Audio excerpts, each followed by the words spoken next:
بسم الله الرحمن الرحيم دغيستيال كسو وada warka saacada ee shaqada warki.com بسم الله الحمد لله رب العالمين وصلى الله على سيدنا محمد وعلى آله وصحبه وسلم ما بعد اللهم هذه السنة دمانته ثم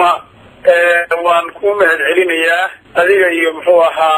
إذا عدى شقاله الأردن فرصدنا هذه السيسي وحان إسلايا هاي رنتي وكاسيشي اسمه وعلى به كرا وبرنامج تقال لغورين أيوه ومضي ليسكو درايو ومضي مركل دي جودين وآدي سعودة فلقشته وعن ربعنا الحسوسيو قف السنة وقرن أيوه ومضي الصوماليات وعن ربعنا تينا نوحد الله قف مير خبا يقف وعلم بو صوماليا قف مير خبا وحن كوضا ورقا عن لها إن شاء الله وقادم دونا يمكن سوى أكسن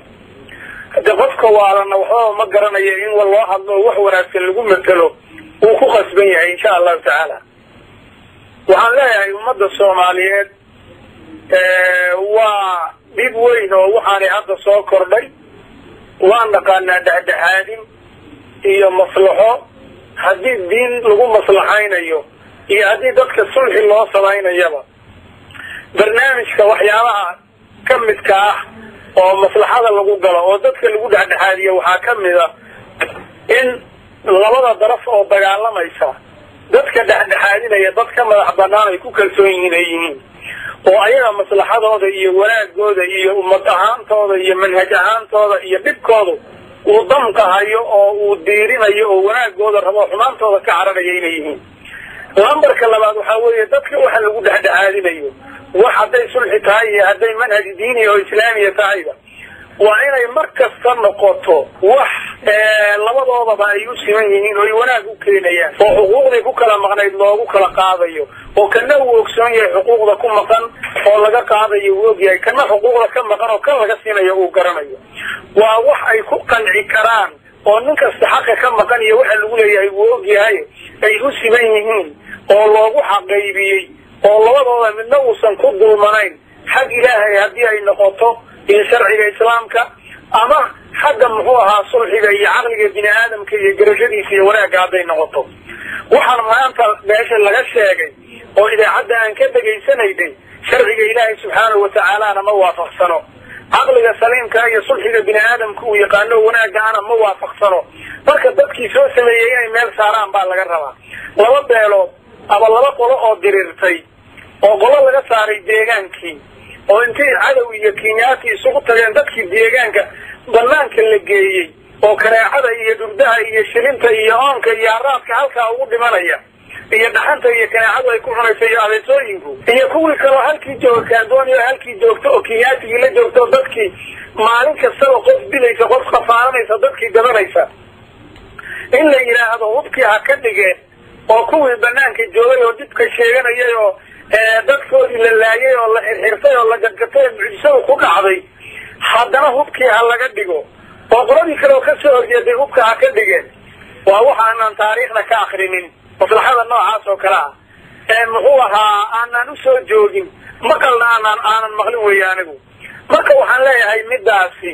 heshiis ma aha waxa noocaas u dhaco kalena dib baa ka dhashay wax faa'iido kama dhashaan ummadda Soomaaliyeed waxaan leeyahay ولا دوغي يا الله دعرون هل يسكت يا وحاسي هل يشيو وايي تبدا ما لو دعدني وايي اوغاس magaalada Kismaayo wafdigii gaaray dawladda ka socday iyo hogaanka maamulka ku meel gaarka ee ka jira magaalada Kismaayo waxa ay ka wada hadleen dabcan waxa ay ku baaqeen in ciidamada dawladda ku sugan banaanada magaalada ay soo xaroodaan oo hubka dhigisna lagu sameeyo dabcan taamal dhig kara waxa ujeedku yahay in hadii ciidamadii hubkii magaalada la soo galaan ay isku dhac bilaaban karo taayada laga hortagayna qaabkaas loo sameeyay in hubka laga dhigo ciidanka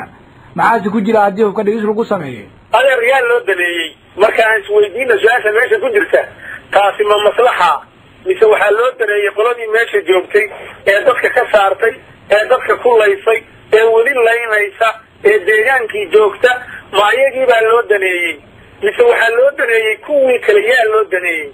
waa in la helo maslaxa ummadda ka dhaxaysa oo ay qolada kaandooni wax ku leeyihiin oo qolada deegaanka joogto oo kale magaalada laga saaray waxay ku leeyihiin oo dadka Soomaaliyeed gobolada kale oo dhan ay wax ku leeyihiin ummadda Soomaaliyeed waa hal jiko weeye waa isku wada dan weeye waa hal qolo weeye markii aqliga saliimka iyo sharciga islaamka la raaco hal qolo weeye ummadda Soomaaliyeed yaa loo daneeyay markaa heshiiskaasi uu danaynaya ma shakhsi uu danaynaya Ahmed Madoob uu daneeyay makaan booni uu daneeyay makiyaati uu daneeyay ummadda Soomaaliyeed uu daneeyay heshiiskaasi uu daneeyay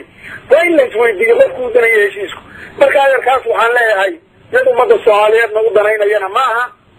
mid wax danayn noogu jiraana maaha mid faa'iido ka dhalan doontana maaha waa mid khasaare iyo dib uu ka soo socdo waxaan dib tilaawankee ayay ahayd marka in laga qaado arintan qaabacaynkee ayaad dhihi lahayd waxay ahayd in la wajaho marka anigu horey baan uga hadlay waxay ahayd dadka Soomaaliyeed inay wada hadlaan wixii la isla meel dhigi lahaa iyo wixii la kala qaadan lahaa iyo wixii dadka ku kala maqan si daacada in la isugu sheego dad lagu kalsoon iyo dhaxdhaxaad oo beelaha ka mid oo aqligooda iyo cilmigooda iyo diintooda iyo garashadooda iyo way aragnimadooda lagu kalsoon yahay ay barnaamijka oo Soomaaliyeed ay hormuud ka noqdaan ummadana la dhaxdhaxaadiyo hawshaas la galo anigu taasaan xal u arkaa ma sadicin mana muuqato waxaan se ugu baaqayaa dadka deegaanka ka maqan oo magaalada Kismaayo ka maqan inay si degdeg ah shir isugu yimaadaan si ay uga tashadaan arrimaha jubbooyinka iyo xaaladaha isdaba maraayo oo hadba wajiga cusub la imanaya ee ku saabsan arrimaha Soomaaliya guud ahaan gaar ahaan jubbooyinka ku saabsan si ay uga tashadaan waxaan ugu baaqayaa shir degdeg ah inay isugu yimaadaan oo la isugu yimaado magaalada Muqdisho loogana tashado arrinta ayada iyo wixii laga yeeli lahaa